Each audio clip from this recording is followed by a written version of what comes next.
¿Me escucha? Sí, profe. Sí se escucha. Priscila, ¿me escuchas? Sí, profe. Le Perfecto. escucha claro. Muy bien. Vamos a comenzar. 7 en punto de la noche y comenzamos. Eh, el título de la clase de hoy es cristalografía. Primero, antes de comenzar este capítulo, hay que decir que los sólidos, en general, podemos clasificarlos como cristalinos, por ejemplo, los metales, amorfos, por ejemplo, el vidrio, y algo intermedio son los polímeros, ¿no? ¿Por qué intermedios? Porque decimos que en los cristalinos hay un orden perfecto, inclusive a corta distancia y a gran distancia también. En cambio, en los amorfos no hay ningún orden en los átomos, es como si los átomos hubieran estado en un saco de papas y los hubiéramos vaciado al suelo. Total desorden los átomos. Y en los polímeros hay un orden intermedio a corta distancia solamente, ¿no? Acá hay un orden a gran distancia. En este curso, en cualquier curso de física de estado sólido que ustedes encuentren, se estudia generalmente los sólidos cristalinos, porque son los que se aplican más en la tecnología y porque son una base para estudiar los otros tipos de sólidos. Los amorfos se pueden estudiar si uno conoce los conceptos de física del estado sólido que aprendió estudiando los sólidos cristalinos, ¿cierto? Entonces, vamos a estudiar los sólidos cristalinos principalmente. En todo el curso vamos a imaginar que nuestros sólidos son cristalinos. ¿Y qué son sólidos cristalinos? Vamos a compartir pantalla para ver nuestras diapositivas. Acá tenemos nuestras diapositivas y vamos a... Ahí está.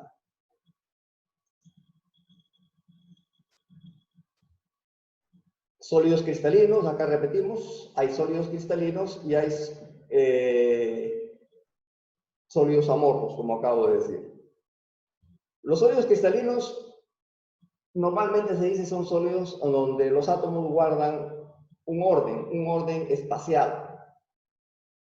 Y para ser más precisos, se define el concepto de red cristalina para entender qué significa orden, para precisar más qué significa que los átomos en un sólido cristalino o en un cristal están ordenados. Para precisar ese concepto hay que definir matemáticamente el concepto de red, ¿no? Red es un concepto geométrico, es un conjunto ordenado de puntos, como vamos a ver. Toda la clase de hoy se va a dedicar a redes, pero antes hay que decir que la red es un conjunto de puntos y si a cada punto le asignamos un átomo o le asignamos dos átomos, se dice una base de átomos, entonces formamos un sólido cristalino o un cristal, ¿cierto?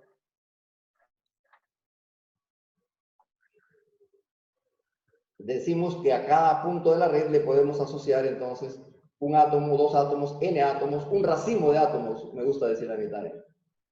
Entonces, el concepto básico es el concepto de red cristalina y ahí hay que poner mucha atención, ¿no? Porque hay varios conceptos que se refieren a redes cristalinas que se pueden mezclar y que pueden no quedar claros. Entonces, si usted quiere aprender física de estado sólido, desde el principio debe atender al concepto de red cristalina.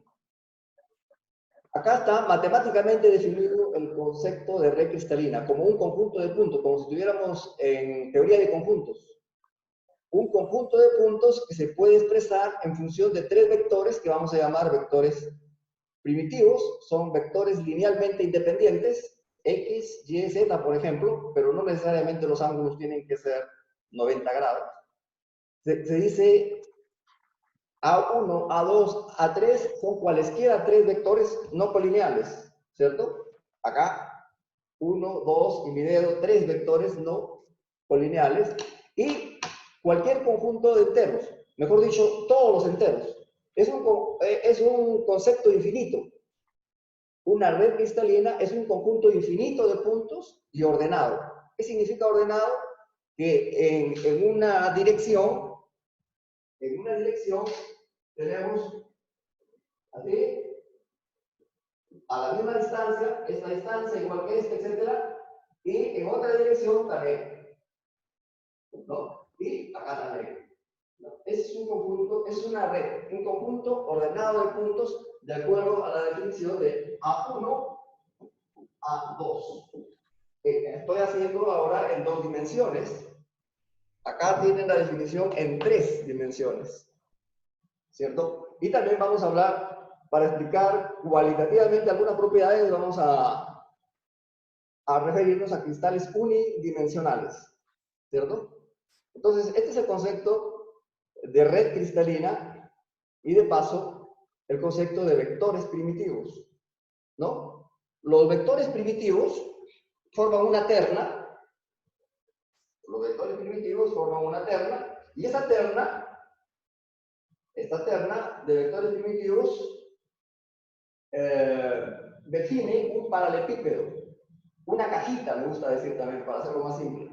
Los tres vectores primitivos en tres dimensiones definen una cajita. A esa cajita le vamos a llamar celda primitiva, ¿cierto? En dos dimensiones puede ser un rectángulo, un paralelogramo, y en una dimensión siempre será un segmento, ¿cierto? En tres dimensiones, la celda primitiva es un paralelepípedo, en dos dimensiones, un paralelogramo, cuadrado, rectángulo, y en una dimensión siempre será un segmento. Entonces, los vectores primitivos son tres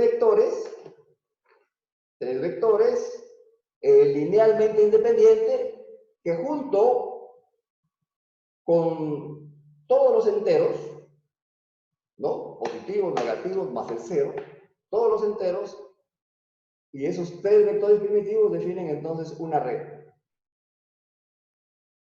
Acá estoy hablando ahora de celda primitiva y de vectores primitivos. Esa terna de vectores primitivos no es única. Es importante, acá está escrito, ¿no? La terna primitiva no es única y todas las ternas primitivas en tres dimensiones tienen el mismo volumen. En dos dimensiones tendrán la misma área y en una dimensión van a tener la misma longitud. La terna primitiva no es única. ¿Qué significa que la terna primitiva no es única?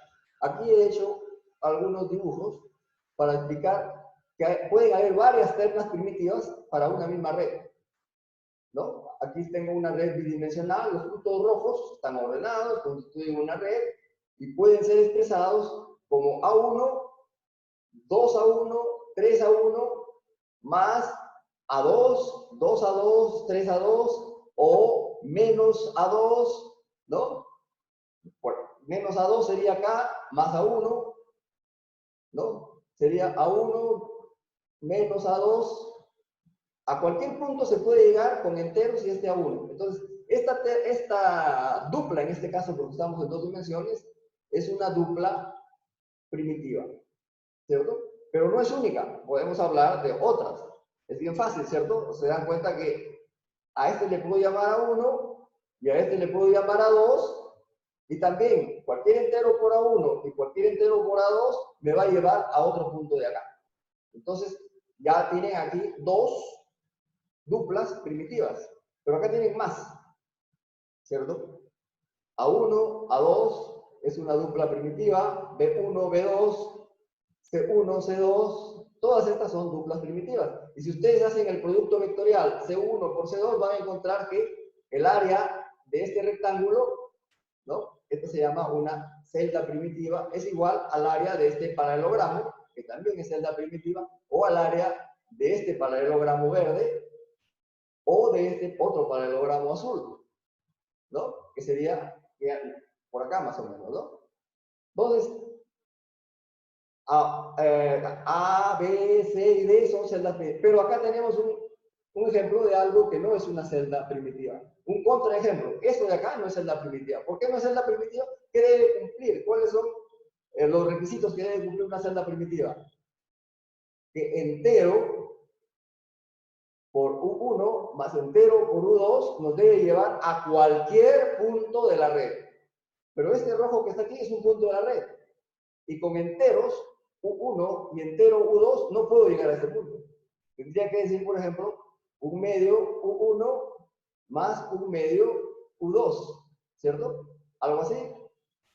Fracciones. Entonces, fracciones no valen, tienen que ser enteros. Luego, estoy diciendo A1, perdón, U sub 1, U sub 2 no es una dupla primitiva. Hay bastantes, pero esta no. Esta no es una dupla primitiva. Entonces, acá tienen los pares ordenados A1, A2, C1, C2 son las duplas primitivas y el paralelogramo que definen se llama una celda primitiva, ¿no? Celda primitiva. Entonces, hay que tener bastante cuidado en manejar esos conceptos. Ahora estoy hablando de primitiva. Más tarde voy a hablar de celda unitaria. Es otra cosa, pero a veces coinciden, ¿no? Hay que saber diferenciar. Vamos a comenzar ahora diciendo que una propiedad de cualquier red, ¿no? El tema de hoy, de esta tarde, de esta noche, es red cristalina y todos los conceptos relacionados a red cristalina. Entonces ya hemos hablado de vectores primitivos y celdas primitivas. Otro concepto importantísimo en red cristalina es esta propiedad. Todas las redes cristalinas tienen simetría de traslación. ¿Qué significa simetría de traslación? Significa que yo puedo decir, acá tengo una red, esta es mi red, corto este papel, o le tomo una foto, pongo un papel encima igualito, y al papel lo desplazo de tal manera que este punto vaya acá. ¿Cierto? Este punto va ahí, creo que lo están viendo en la pizarra, pero sobre la red, repito, ponemos un papel, sacamos una copia igualita, y si desplazamos entero por A1 y entero por A2, seguimos poniendo papel, vamos a conseguir los dos. O sea, es una relación. ¿Entienden? Vamos a salir de aquí. Ahí está mejor, ¿no? Les decía, esta es una fracción de una red. Este es un vector de la red. Este es un vector de la red. Por supuesto, este de acá es otro, ¿no? Acá tenemos otro, pero entonces suponemos que tomamos una fotografía a esto y lo ponemos aquí igualito, punto con punto en la pizarra y en el papel. Y después el papel lo movemos de tal manera que este punto llega acá. Entonces, de todas maneras va a seguir coincidiendo los puntos del papel y los puntos de la pizarra. ¿Está bien? A eso se llama entonces simetría de traslación. Si muevo mi red, desplazo mi red, un vector N1, A1 más N2, A2 más N3, A3, es como si no la desplazara. A eso se le llama simetría de traslación. ¿De acuerdo? Entonces, hay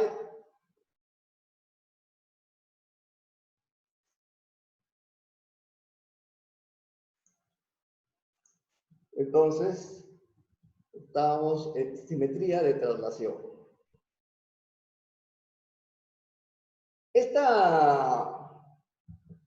Este concepto de simetría de traslación me va a servir para lo siguiente. Voy a a cambiar un poco la definición de red. ¿Cómo había definido red? Dándome tres vectores linealmente dependientes y asociándole todos los enteros posibles, todas las ternas de enteros. Esa es una red, es una manera de definir la red. Otra manera práctica de definir la red puede ser, es un conjunto de cajitas, ¿no? Imagínense cajitas de fósforo, una al costadito del otro, una encima del otro, y digo, de todas estas cajitas me interesan solamente los vértices de las cajitas. Esos vértices de las cajitas me forman una red, un conjunto de puntos. Esa es mi red, ¿cierto? Es una manera alternativa de definir una red, como los vértices de una cajita de puntos es la manera más sencilla. Pero, yo puedo indicar explícitamente, además de los vértices de las cajitas, puedo señalar, por ejemplo, los centros de las caras de las cajitas y decir, ¿eso formará una red o no? Vamos a ver si eso forma una red o no, ¿no? O puedo marcar un punto arbitrario. Esta es mi cajita y marco un punto por acá. Y tengo otra cajita al costado y también le marco el mismo punto, ¿no? Entonces, ¿ese nuevo conjunto de puntos es una red o no? Entonces, el concepto o la idea de simetría translacional me va a ayudar a definir si eso es o no una red. Entonces vamos a tratar de insistir en diferenciar qué conjunto de puntos ordenados es una red y qué conjunto de puntos ordenados también no es una red, ¿cierto? Por ejemplo, todos están viendo acá esto que está, esta red unidimensional. ¿Todos la ven o no? Sí, André Horna, ¿ves esta red? ¿Se ve claro o no? Quiero saber si están viendo claro este. Me costó Sí, sí se ve. dimensional. Sí, profe, sí se ve. Perfecto. Sí se Entonces, ve, profe. este es un conjunto de puntos que es una red. ¿Por qué? Porque este es el punto, por ejemplo, A por 0, este es 1 por A, 2 por A, 3 por A, 4 por A, 5 por A. Y así sucesivamente. Es un conjunto de puntos que es una red, ¿cierto? Es una red unidimensional. Pero si a esta red le agrego otro puntito, acá, a 0.2A, 0.2A, 0.2A, eso no es una red. Entonces, una forma de decir, ¿esto tiene simetría translacional o no? Supongamos que yo lo traslado este punto acá. Entonces, este punto, el punto que está en 0, lo traslado a 0.2, ¿cierto? Entonces, el que está en 0.2 irá a 0.4, ¿cierto? Pero este que está en 1 irá a 1,2. Pero en 1 no queda nada. En 0 tampoco ya no queda nada. ¿Qué quiere decir eso? Que el conjunto de puntos ya no es el mismo. Entonces no hay simetría translacional. Entonces esto no es red. ¿De acuerdo? Esto es red, pero esto no es red. Pero si en lugar de agregarle a esta red, a la primera, le agrego un punto en el centro, 0.5A, 0.5A, 0.5A, entonces ¿qué va a pasar? Si desplazo este punto de 0 a 0.5A, el de 0.5A irá a 1A y así sucesivamente. Es decir, es como si este conjunto de puntos no cambiara. Recuerden que estamos hablando de conjuntos infinitos de puntos, ¿cierto? Pero aquí estoy dibujando solamente ese elemento. Entonces, esto es una red y esto también es una red, pero esto no es una red. ¿De acuerdo? Así, en dos dimensiones, ¿esto es una red o no? ¿Cierto? ¿Cuál sería una dupla primitiva aquí? Este vector A1 y este vector A2. ¿De acuerdo? Entonces, esto, todos pueden estar de acuerdo conmigo que es una sección, un trozo de una red. ¿Cierto? Este de acá, a esta primera red bidimensional, le estoy agregando acá un punto. José Alberto, ¿estás ahí? José Alberto, Sí, ¿estás ahí? profe, sí estoy.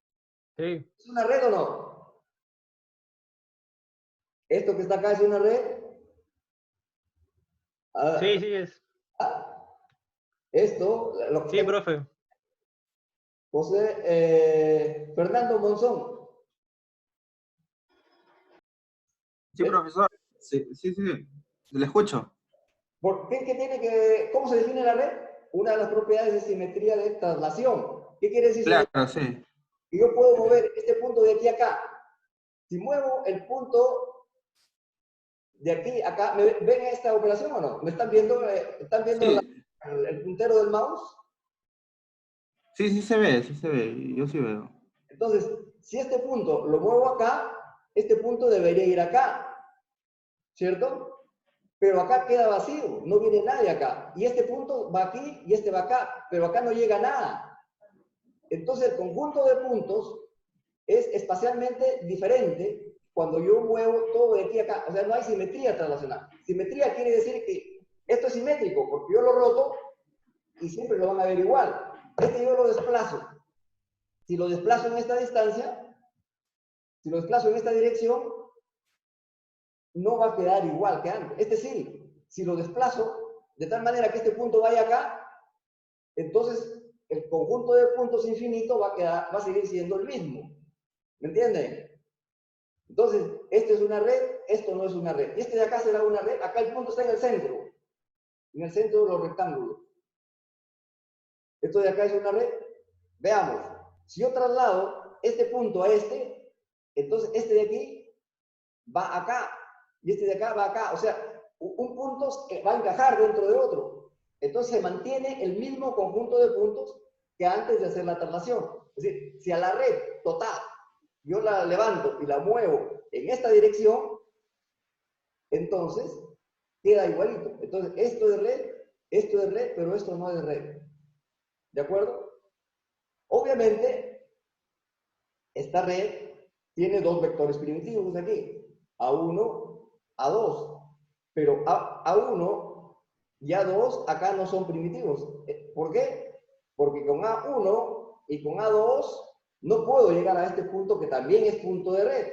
Tendría que ser con la mitad, un medio A1 y un medio A2. Entonces, el conjunto de puntos es una red, pero A1, A2, que acá sí era una base primitiva, acá A1, A2 no es una base primitiva, ¿cierto? Entonces, acá el A2 tendríamos que ponerle, este A2 tenemos que correrlo y ponerlo acá. Aquí sí, ¿cierto?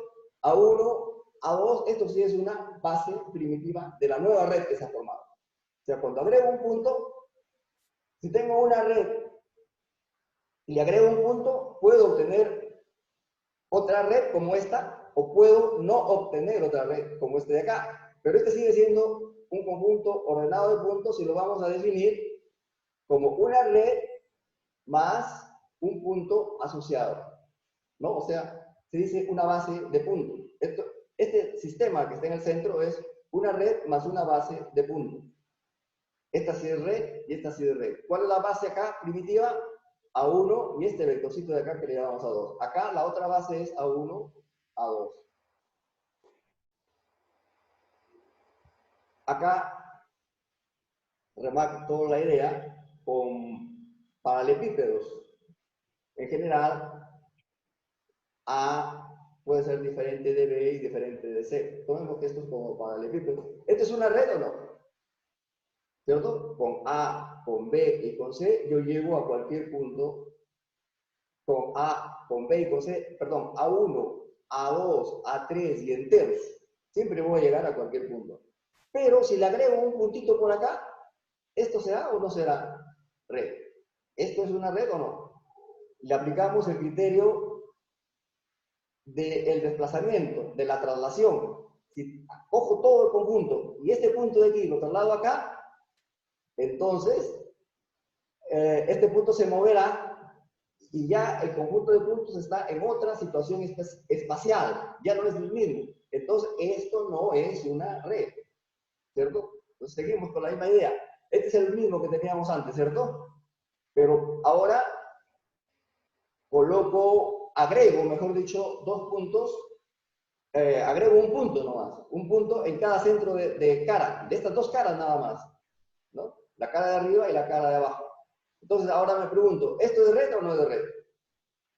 Entonces, yo hago una traslación de aquí a acá, si hago una traslación de aquí a acá, este punto va a venir acá. Entonces se mantiene el mismo conjunto de puntos. ¿Qué quiere decir?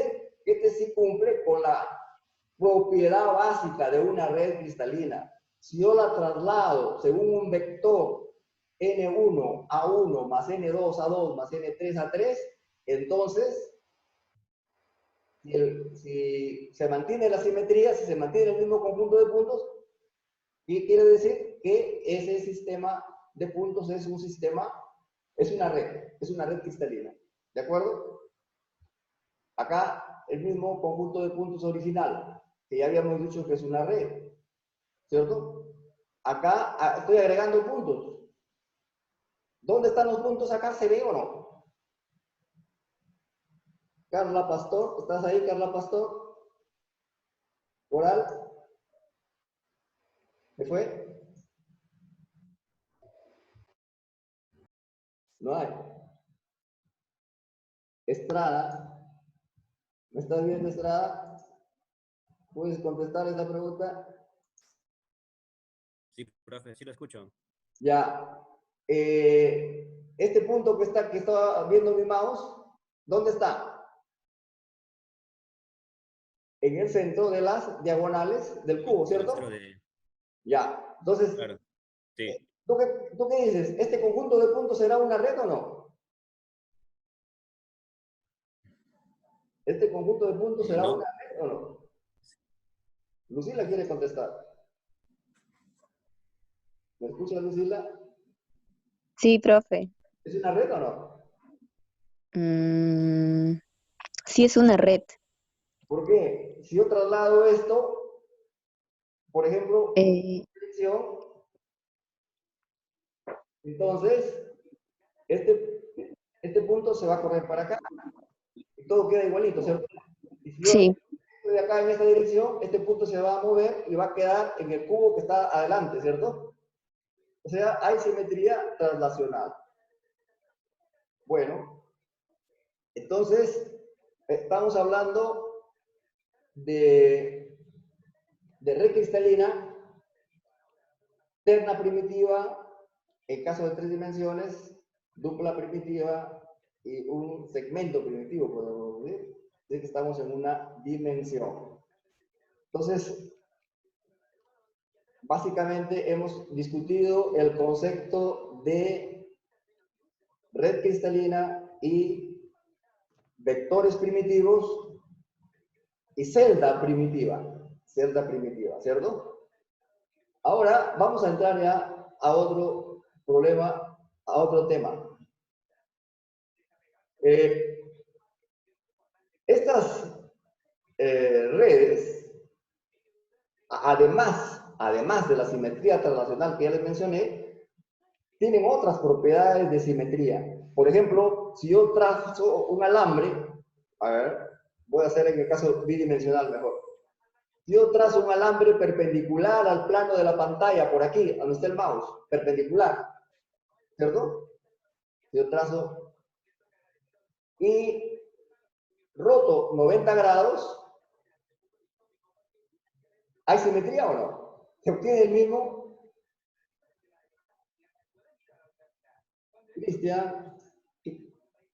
Klinsmann, Guamán, ¿estás ahí?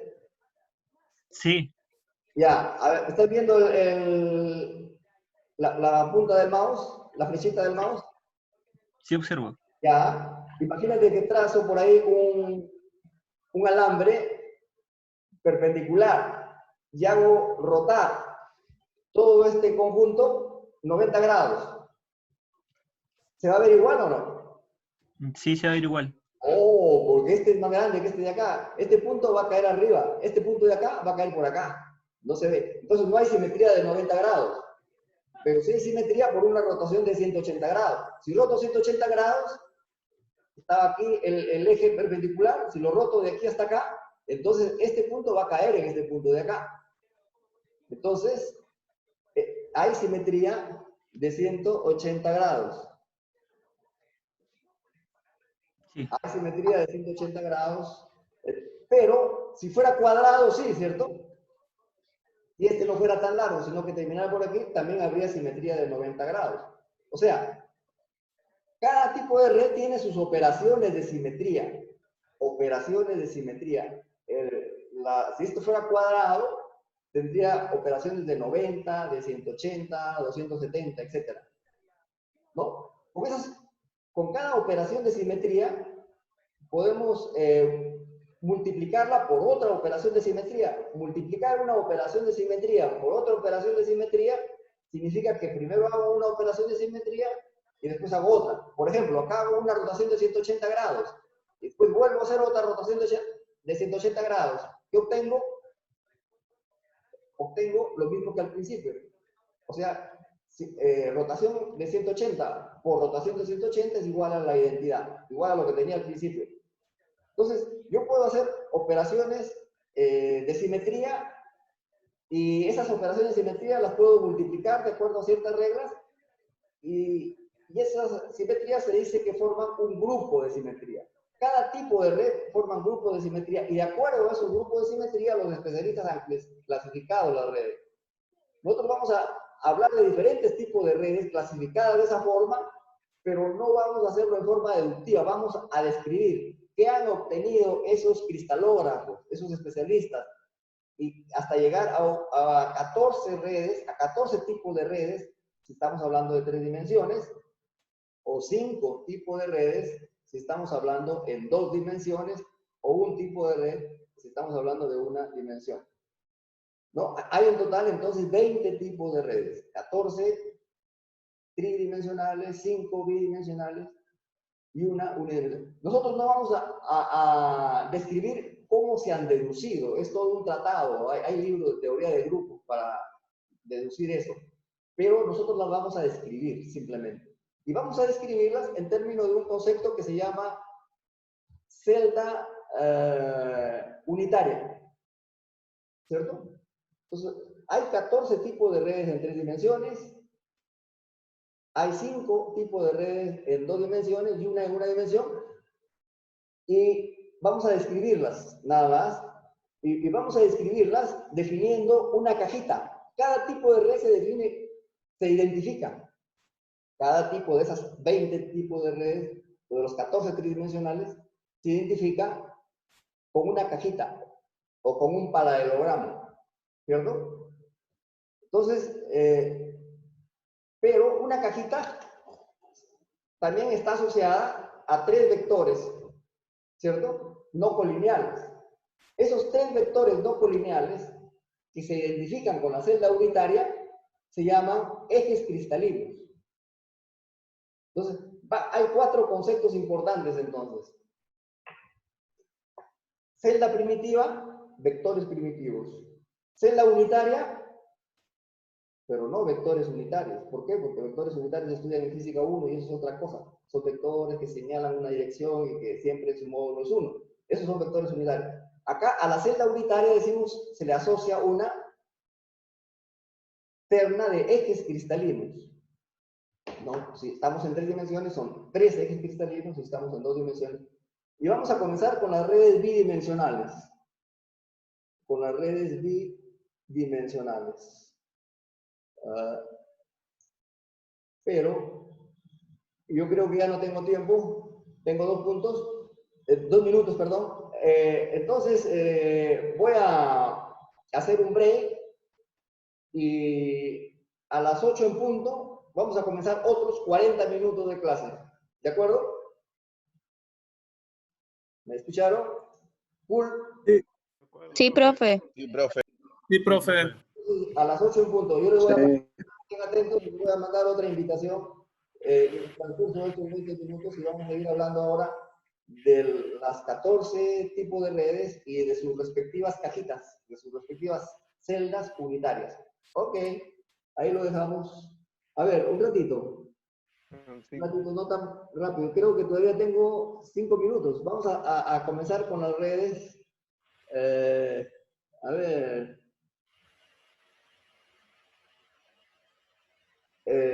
Bidimensionales.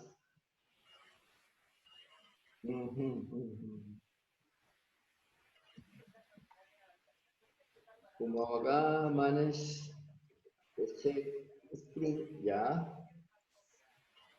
Acá está. Les decía que las redes bidimensionales son 5. Y aquí ven 4. Ahora les voy a explicar cuál es la quinta. Hay 5 tipos de redes bidimensionales. Y decía que cada tipo de red se identifica con una cajita. O se identifica con una celda unitaria. Para esta red, la celda unitaria es un cuadrado. Para esta red, la celda unitaria es un rectángulo. Y para esta red, también la celda unitaria es un rectángulo.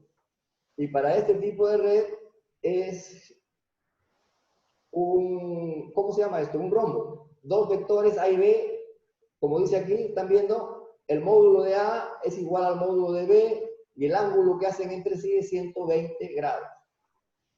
Este tipo de red se llama red cuadrada, red hexagonal, rectangular, y este de acá se llama rectangular centrada. Acá, ¿por qué se llama hexagonal esto? Porque tiene simetría de un hexágono. Si ustedes trazan por aquí, ¿están viendo el mouse? La flechita del mouse, si trazan un alambre perpendicular acá y rotan 60 grados, ¿este punto a dónde va a ir? Va a ir acá. ¿Este a dónde va a ir? Va a ir acá. O sea, los puntos se mueven uno del otro, pero se mantienen igual. El conjunto de puntos va a ser exactamente igual antes del movimiento que después del movimiento. Entonces, esta es una red hexagonal, definida así como un vector. Yo le llamaría sí, así se llama, A y B. Cuando hable de ejes cristalinos, cuando hable de la celda unitaria, vamos a usar AB, ¿no?